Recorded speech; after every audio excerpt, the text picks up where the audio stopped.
All right. Well, welcome everyone. My name is Audrey Lyles. I'm the coordinator of alumni enrichment with the UNC General Alumni Association. And I'm really excited to hear from our fabulous career coach, Catherine Tuttle, today. She's going to join us and here to answer your questions. There are a variety of questions that were submitted about resumes, references, career transitions, and more. She's the owner of Forward Thinking Resumes and Careers. And one coaching session per year is included in your GAA membership if you are a member. So we encourage you to utilize that and take advantage of Catherine's expertise. A thank you to all our members who are joining today, as your dues make events like this possible as well. We also have some great career resources on our website for members and non-members, some articles from Catherine and some other webinars. So definitely check those out. And we might post some links to those later.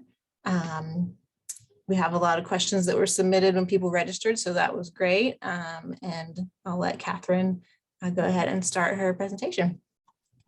Okay, thank you. And thanks so much for joining everybody, and Happy New Year. Although I can't believe we're almost to February all of a sudden. So it is flying by.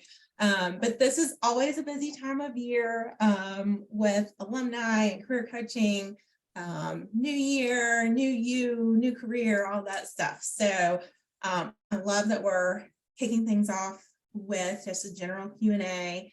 You guys submitted some really awesome questions, and we're going to go through those. But at any point, if something else pops up or you want to clarify anything, like please feel free to text or like chat Audrey with a question, or raise your hand and we'll go through those throughout the presentation. So first things first, resumes. We got a lot of questions about these, and this is definitely a popular topic, no matter what time of year it is. Lots of questions around, do I need to tailor? How do I tailor? What should it look like? All that good stuff. So these were the big themes that came through in the questions you submitted, and I'll go through and kind of address them one by one. That first question, do I need to tailor my resume to every job I apply for? Unfortunately, yes. This is the world we live in. It is a necessary evil. You got to do it. Even if you have a referral, people's attention spans are just not what they used to be, right? So even if you put you made it through the applicant tracking system, somebody's gonna look at this for like 6 seconds on the initial scan. So we want to make sure that it's easy for the reader to find the information that they're looking for as it relates to that specific position for which they're hiring. Applicant tracking systems have to do with the tailoring for sure, but it's one piece of the puzzle. Applicant tracking systems, or ATS, they are used by most companies these days to filter through resume submissions, and they are scanning for keywords in the job description. So you need to include as many of those keywords in your resume, ideally 2 to 3 times, to maximize your chance of getting through that initial scan. There are ways to do that without having to rewrite your whole resume.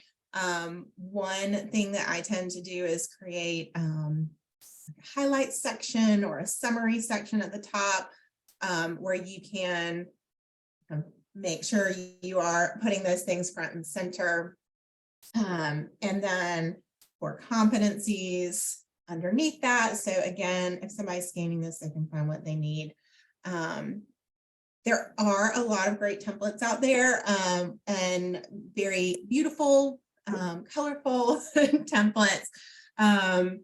Unfortunately, they don't tend to work with applicant tracking systems. So these systems don't like text boxes and graphics and all that, and can't even read most of the time what's in a header or a footer. So it's really important if you're going through an applicant tracking system without a referral, that you use just a standard Word doc to maximize, again, your chances of making it through the scan.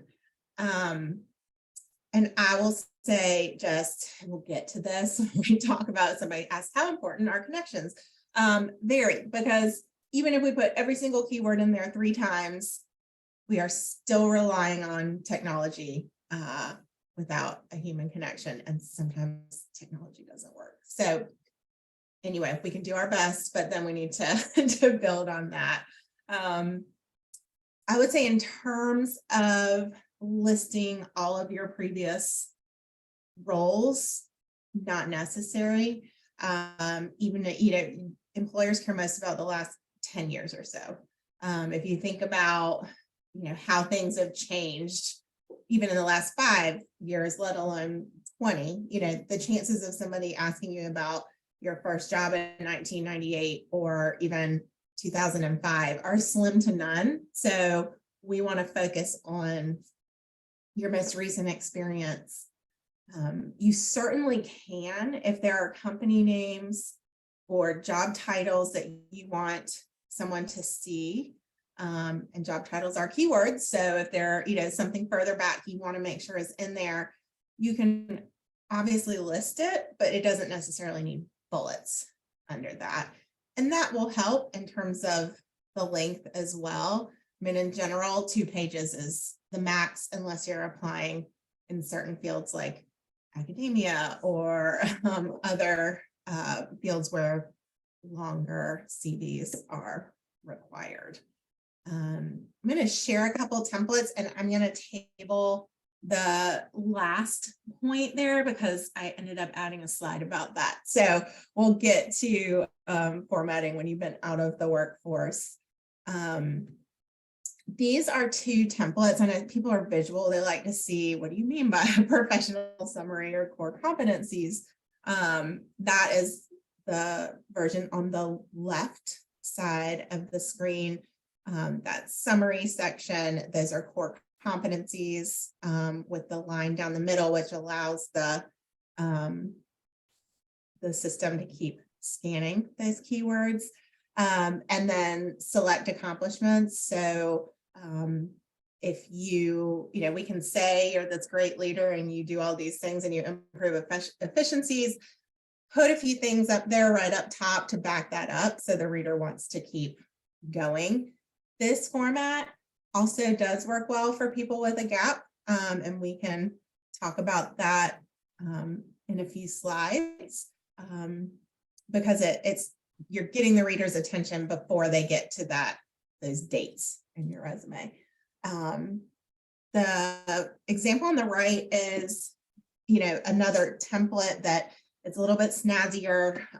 It might stand out. You can add color, all those kinds of things. But again, not ATS friendly. So maybe save this one if you're submitting through a referral link where someone will look at it, or if you're emailing it. Some people are still, smaller organizations, you email it to someone. So this would work there. But in general, I would keep it to more of a standard format. And we have these linked on the GAA website, and I'll put up a link at the end. So you can, download these and look at them in detail and all that good stuff. And there is also a Google Doc that you can work from. So we'll make sure you know where those are when we finish up. We had a resume question come in. Yeah. So how closely when tailoring my resume with keywords, how closely should I match the job description? Where's the middle between no tailoring at all and just copy pasting the job description? Yeah, yes. No, we don't want to copy and paste the job description. We still want it to be authentic to you. I would say the areas I would focus on would be the preferred and required qualifications. If you have those, I would make sure those pieces are included, and then look at the words that are repeating and include those as core competencies. as well. Again, I don't want you to cut and paste. That's a good question to clarify. But we definitely want to make sure that we're using their language throughout. And cover letters, everybody hates cover letters. I feel like they just strike fear in the hearts of job seekers. Unfortunately, we do have to write them still. There's no science to this. Some people will read them, some people won't. I know that's frustrating when you're putting time and energy into it. At a minimum, I think most hiring managers will look to see if you wrote one, right? It's way too simple to just like have your resume sent out to everything with the same job title or whatnot. So just make sure you write it. It doesn't have to be groundbreaking, right? I mean, let them know what position you're applying for. They're going to have multiple things open, most likely. Let them know, be clear about the skills and experience that align. So, they know you can do the job. And then maybe in the last bit, talk to them about why that company or why this position. If you're, moving, if you're not in the geographical location, you could address that there, those types of things. But don't feel like this has to be a beautifully written piece of prose. It needs to be, a well-written introduction to who you are and why you want the job. Please don't overanalyze. I think we have at least 2, if not 3 samples on the site if you need something to get your creative juices flowing. And this question has been so popular lately, so I'm so glad I got these 2. The first being, how long do I have to be in an internal role, or how long do I have to be in a certain role before I move internally? And then how long do I have to stay somewhere before I apply outside of the company, especially if it's not a good fit, right? To the first point, this is going to vary based on your organization. So I have worked for companies that don't have any like restrictions on when you can apply to something else. And I've worked for companies where you have to be there, 6 months or a year before you can apply to a new opportunity. This is all within the HR files typically. So I would do your research and look into it. If you can't find it, reach out to HR and ask. I will say I was talking to an alum a couple weeks ago who had been with the company for 5 years, but had just moved into a new role about 6 months ago.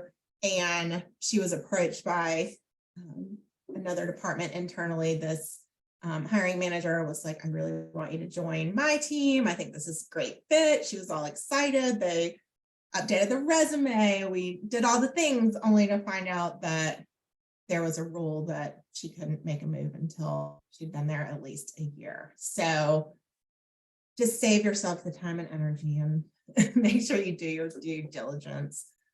In terms of when to leave a company,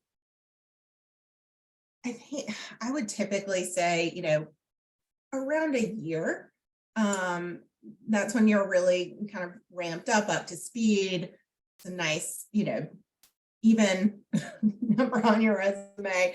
But I also completely understand that there are times where you are in a role that is such an ill fit that it affects your mental health, right? That can be really hard. I completely understand when you're in a toxic environment that will bleed over into other areas of your life. There are also cases where, and there's a question about this too, when you're working so much and your job is so intense, you don't have time to purposefully, look for another position. sometimes you're considering whether you want to stay in this particular field or whatnot. It's really hard to do when you're working 60, 80 hours a week, right? If you are comfortable with the financial implications of leaving a role before you have another one, I would say there's nothing wrong with that, right? I mean, these days, I was just reading a recent survey, 1/3 of American workers will leave a job before lining something else up. Like this idea that a gap is a red flag or a bad thing, it's kind of gone away. I think that has to do with the world we live in and technology and companies, launching and companies disappearing and companies being acquired and just COVID. I think, the great resignation. I think people just, if you have the ability to do that and that, staying for another 6 months is not gonna be good for you, I'd say go ahead and move. Just, be purposeful and take the time to regroup and refocus. And when you are talking about it going forward, just be clear and concise and positive about why you decided to move in this direction. Do we get any questions about that? I know that can be a complicated topic at times. We haven't had any come in about that. Okay, well, feel free, folks, to chime in if you'd like. References are important, very important part of your application process, whether it is for a new position or graduate school or whatever the case may be. So it's really important that we're thoughtful about who we're asking and that we prep them. So in terms of who to ask, I would say ideally, people would like to hear from someone who has managed you directly. It does not have to be your current manager most of the time. Every once in a while they will ask for it. But mainly somebody who can speak to you as an employee.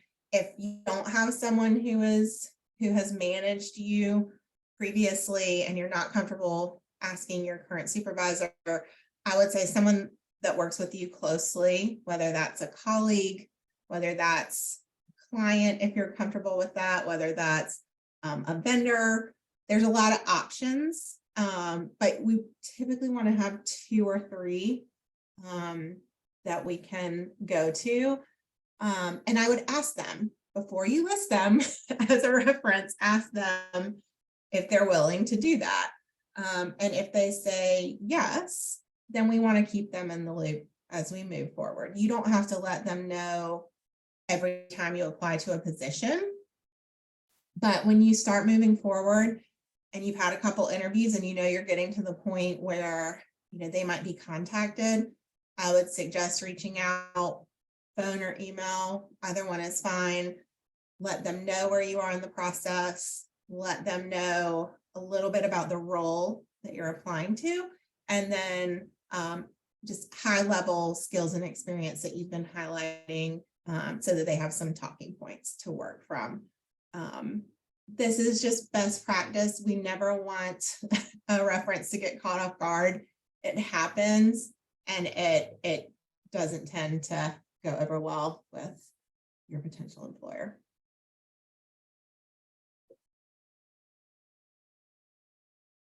This is also a very popular topic, and I'm honestly, all of these slides, maybe not references, but almost all of these slides could be an hour coaching session. So please, I know I'm staying very high level and you all have different, you're all at different stages and ages and industries and all that. So hopefully this will help as you're starting to think through things, and then we can get together and kind of dig into your specific situation. But another thing about the world we live in, people make changes, right? It's not this, I'm going to go climb this ladder for 30 years and retire, right? People move up, down, and all around. And so that's exciting. And it's a fantastic opportunity for people. It's also overwhelming and people get stuck in their head, right? A lot of times. So in general, whether you're thinking about moving function or industry or just company, it's important to start by doing your research, right? And starting to understand the skills and experience required in that new company or function. And then how have you illustrated, developed those skills in your career thus far, right? There are going to be things like project management. Even if you're not a project manager, almost everybody has project management skills in terms of being able to manage multiple projects and keeping things on track and all of that. That applies in almost every role. Communication skills, written and verbal, collaboration. These are things that are important. People can learn technologies, they can learn systems, but core fundamental communication and those types of things we can't teach. So really hone in on what you have that is relevant.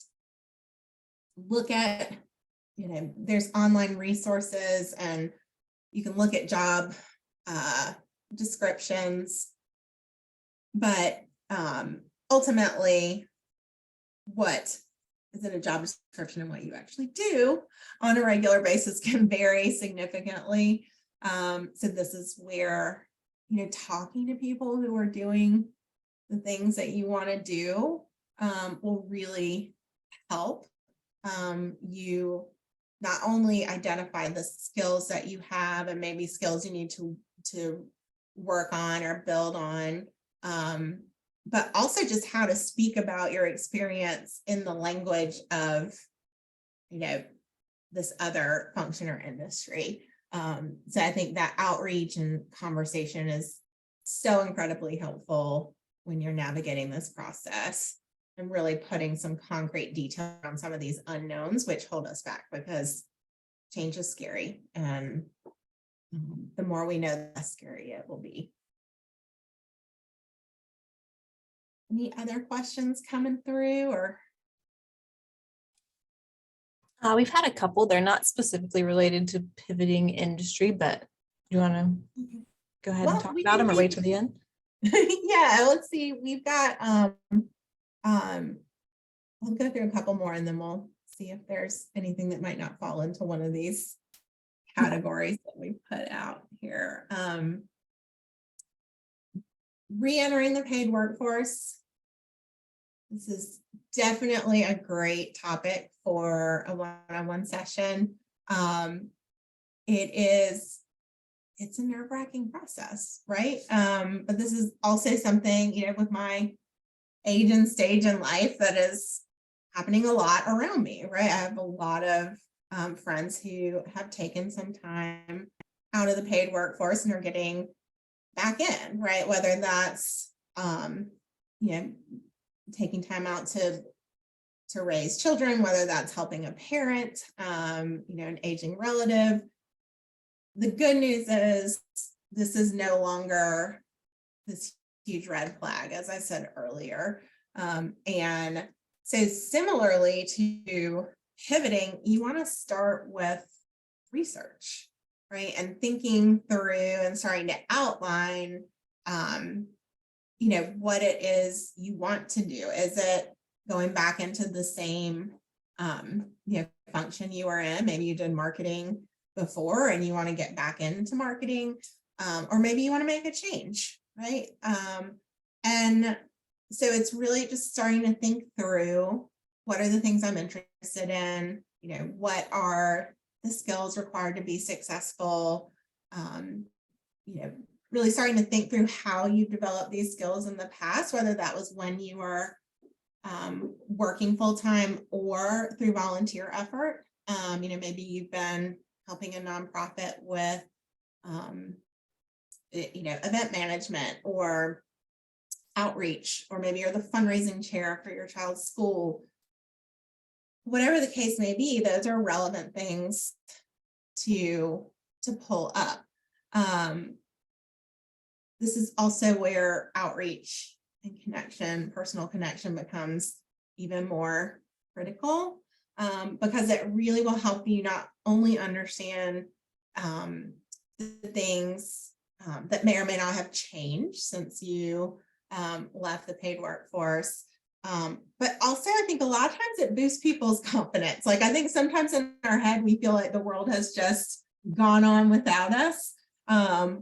And so talking to people oftentimes can help bring back some of that confidence and eliminate some of the fear of everything has changed. There certainly will be things that have changed, but there will also be some comfort knowing that some things are the same.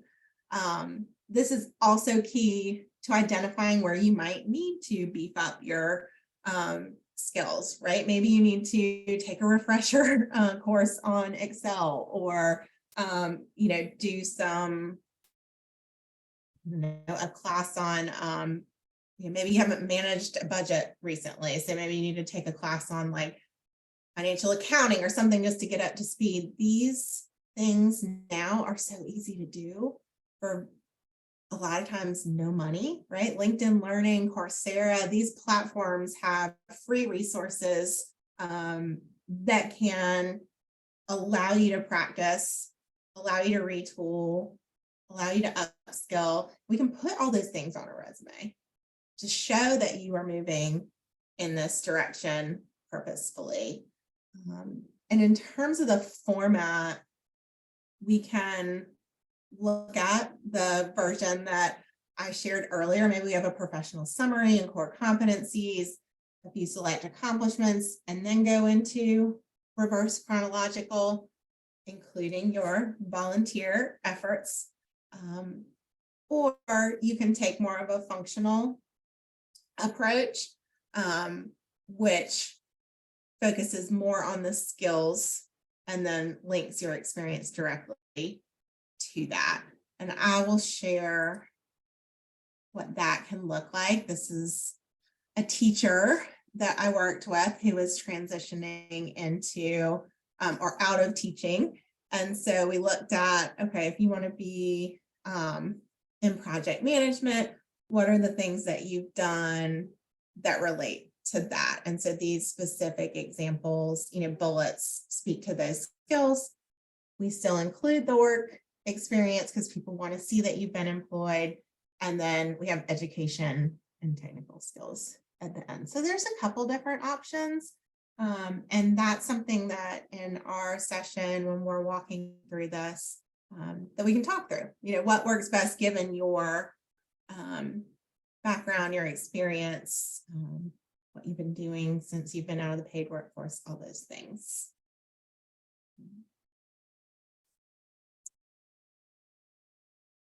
Salary negotiation. This is always a fun one. Something that intimidates a lot of people for sure. The question that we initially got was negotiating salary after receiving an offer. And I will say that these days that is very uncommon. Most times the salary conversation will come up very early, maybe even in the first or second interview. And so we need to be prepared for that. And we need to be prepared to talk about that early on so that we're able to effectively negotiate it later when you have an offer, when they've fallen in love with you, when you have some more leverage and you can have that conversation. So this question always intimidates people. What are your salary expectations? Or what are you currently making? Which I hate that question. I feel like that's completely unfair. And actually, I think 3 states now have banned that question because it puts women and minorities at a disadvantage because we tend to be paid less than our male counterparts. But unfortunately, most states still allow it. So if they say, what are you currently making? Or what are your salary expectations? You know, for the latter, I would say I completely understand. This is an important part of the process. You know, and I'm happy to discuss that. But if you could give me a range to work within, I would appreciate it. That would be great. Most of the time they'll give it to you, right? They don't want to fall in love with you and you don't want to fall in love with them if you know you're at this huge, you know, just disagreement about salary. If they ask you what you're currently making, and sometimes they will push, this gets tricky, I would try to push back and say, you know, I am not focused on salary. That's not what is motivating my job search. I'm focused on finding the right opportunity. And once I know more about the role and the requirements, I can be, you know, I'm happy to have a conversation. In the meantime, if you want to provide a range, I'm happy to work within that. Right. So again, kind of push it back on them so that we don't end up in a position where we are tied to this lower number that we've given them in terms of your current salary. Once you have an offer, then based on where it falls within that range, you know, you have every right to ask for that additional amount. Obviously, we want to not just say thanks so much, but I really want that 85,000. And we say, one, thank you. I'm really excited about this opportunity. I think it's a great fit. Two, you know, based on my experience, my you know, the fact that I have been doing this and can jump right into this role, and or three, based on my research, you know, on salary and level within this industry or whatnot, I feel like, you know, I'm warranted X amount, right? So there are sites that you can look on. Obviously, Glassdoor has data. Salary.com. This is also where talking to people is so helpful, because those are things that you can talk about before you even get to a job posting, and where you can get some honest information in terms of where the company falls from a pay scale standpoint.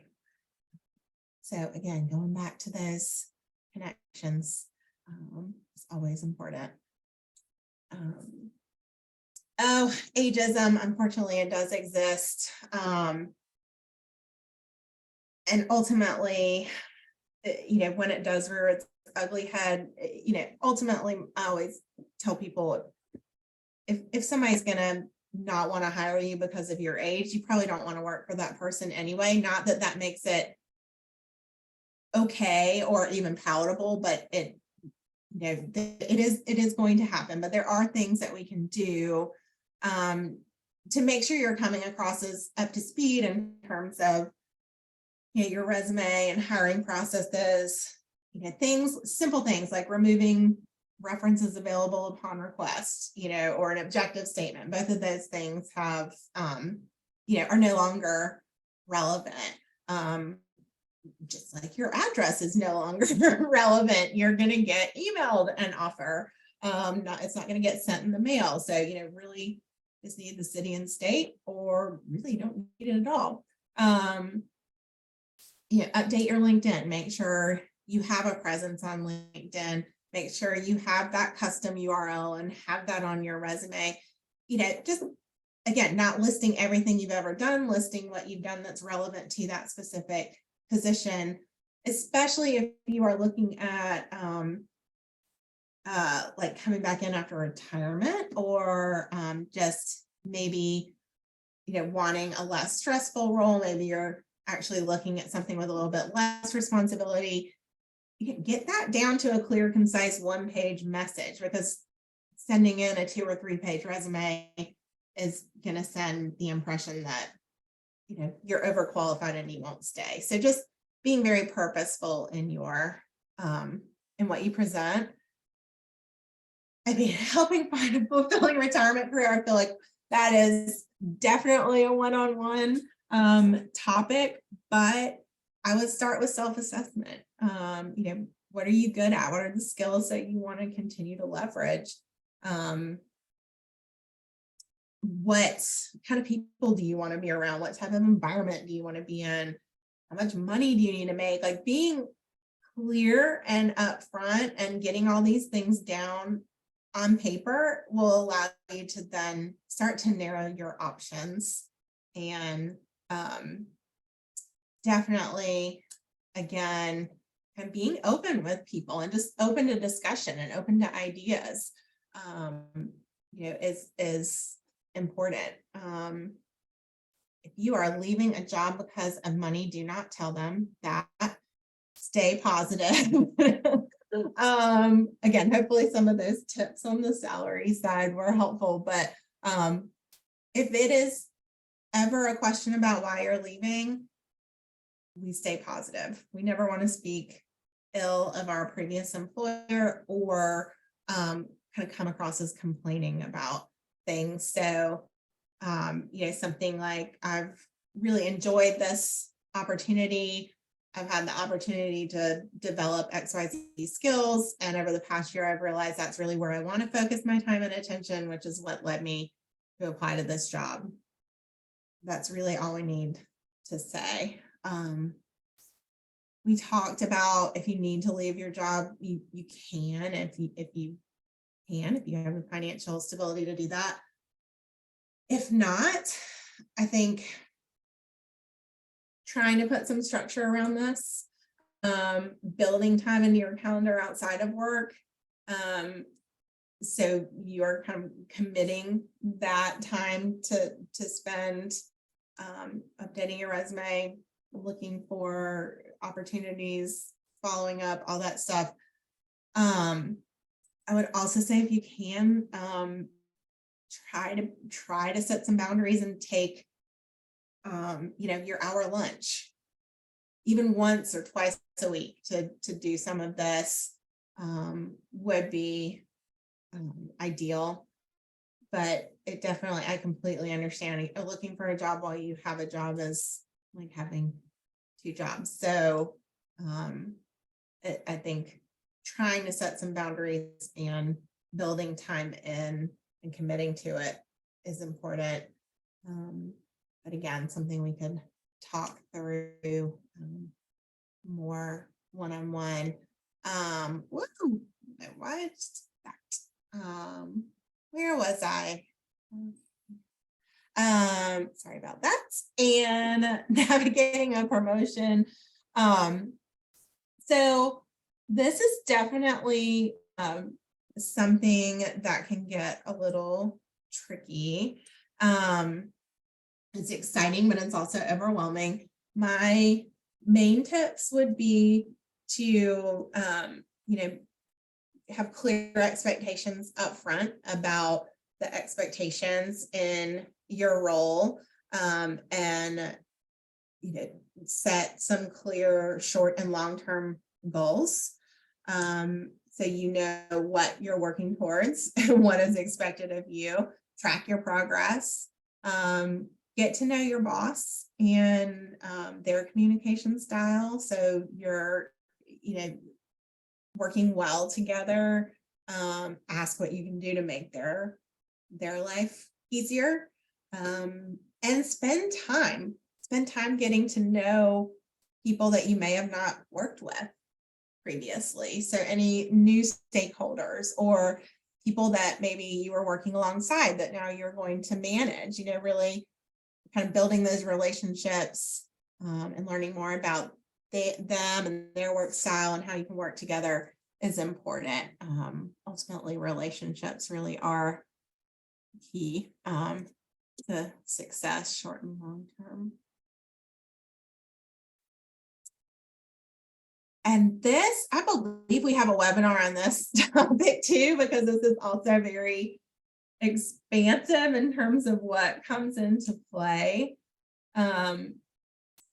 That transition from the corporate world to being self-employed, There's a lot that goes into it. I think first, really being clear about your business plan, being clear about the services you're going to offer, valuing those services. What are you going to charge for them? Looking into the financial implications in terms of the different rules from a tax standpoint and all of that. Really doing the work on the back end. I think financially, we also want to prepare. How much money do you need? Do you have a contract lined up when you leave? So you're generating income immediately. If not, do you have a cushion? A lot of times, this is how I navigated this transition. Oftentimes it's ideal to continue to work full-time and have this as a side hustle of doing freelance work, right? And testing your theory and figuring out your target audience and establishing your pricing and getting referrals, and then moving into like full-time self-employed. It also allows you to build up some financial security if you don't have a contract lined up right away. And freelance work, again, great way to start and test the theory of going out on your own. I think it's important to look at, just managing your time and making sure you can do it without impacting the work that you're currently doing full-time. Looking into, at a certain point, you have to report this income. So what is that? How do I do that? All of that. So there's a lot of great online resources for that. And again, a webinar that we've talked through. But there's also just this idea of transitioning from being in an office and having a schedule. Like, you need to create that for yourself when you're working for yourself, right? So when are you going to work? How much do you want to work? All of those things are things to think through. It's a complicated topic. Any questions that I haven't hit on so far? I think that's everything that we got sent in. I feel like I've been talking and talking and talking. It's been super helpful. We had a couple questions came in. One of them is, do you recommend mentioning international job experience before starting the US role, before going into the US roles, or is it preferred to begin with US jobs? I'm not sure if they're referring to on your resume or. So looking at international jobs. Would you, I guess when you're speaking to your experience, would you highlight your US experience if you're applying to a job in the US versus international experience? So, and if they want to clarify in the chat, that would be helpful. I think that international exposure is always good, right? Especially in the world we live in, the global business world. If you are working internationally and want to come back to the US, you probably do want to pull up and highlight that US experience. If you are in the US wanting to go abroad, any previous international exposure, we can always pull up, whether that's travel, whether that's internships in college. But if the question is, do you want to go work internationally first and then come back, or vice versa? I think ultimately it depends. So that would be a great conversation to delve into one-on-one.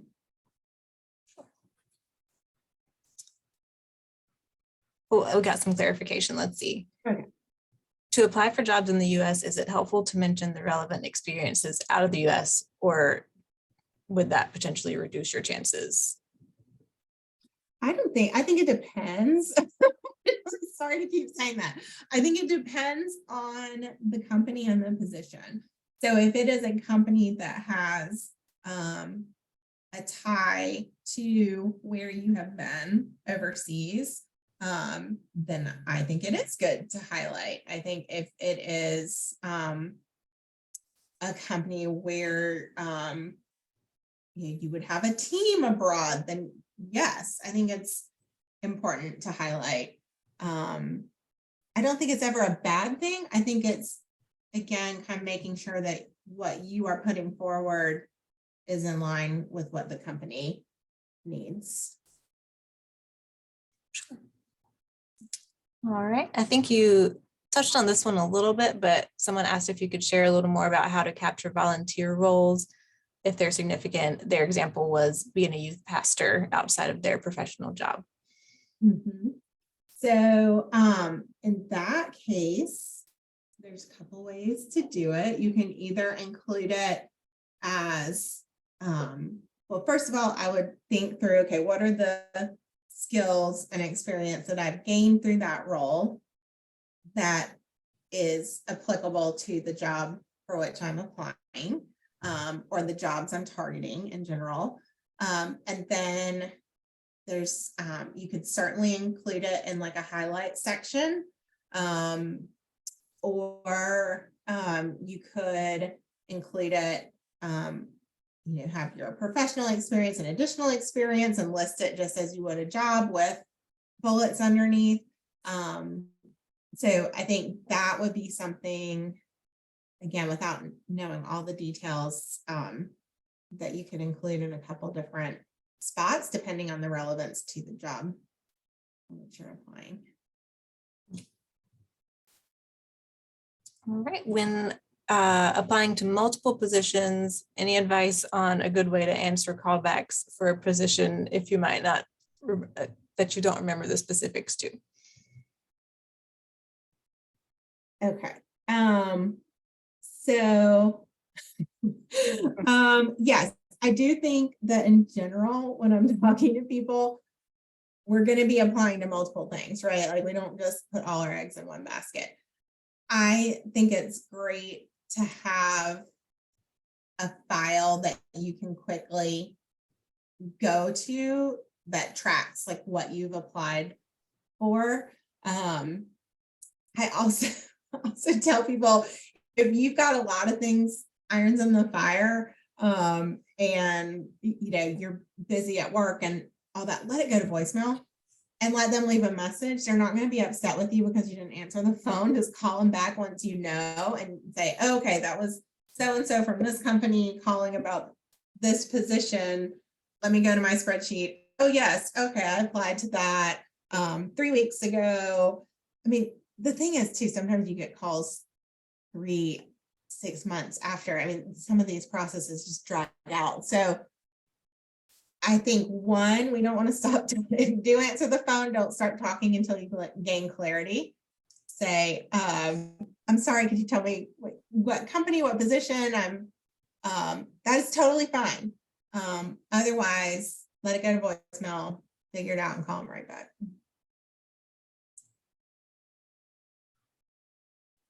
And that's what's come in from the chat so far, or in the questions. Awesome. Well, again, I'm happy to stay on for a couple more minutes if people are thinking through stuff. I would say check out the Alumni Career Services page, the resources section on the GAA site. We have webinars on all of these topics. We have some written articles, like the resume one that includes samples and templates to work from. And then the advising network is also a fantastic resource that we're growing and growing every year. This is a chance for alumni to opt in to be of help to other alumni who may be interested in the company they work for or the job they're doing or the industry they're in. And so if you haven't kind of gotten yourself a profile in there and explore it, I would encourage you to do that. And then if you want to set up a one-on-one session, that would be lovely. We can talk over the phone or through a video call. And you just email alumnicareers@unc.edu and you'll get connected to me and we can find a time to chat. All right. I also put our career homepage in a link to that in the chat as well. Again, webinars and articles that are very helpful on there. If there's any other questions, we're happy to answer those.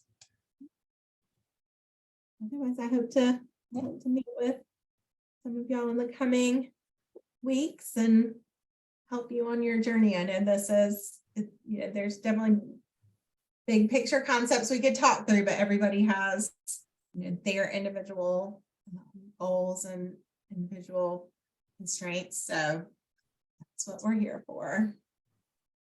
Absolutely.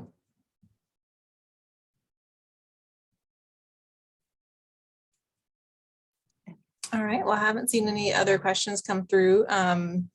So thank you, Catherine, for joining us today. We appreciate it as always. And thank you everybody for attending. And check out our GAA career website and get in touch with Catherine if you'd like some more in-depth discussion. Bye.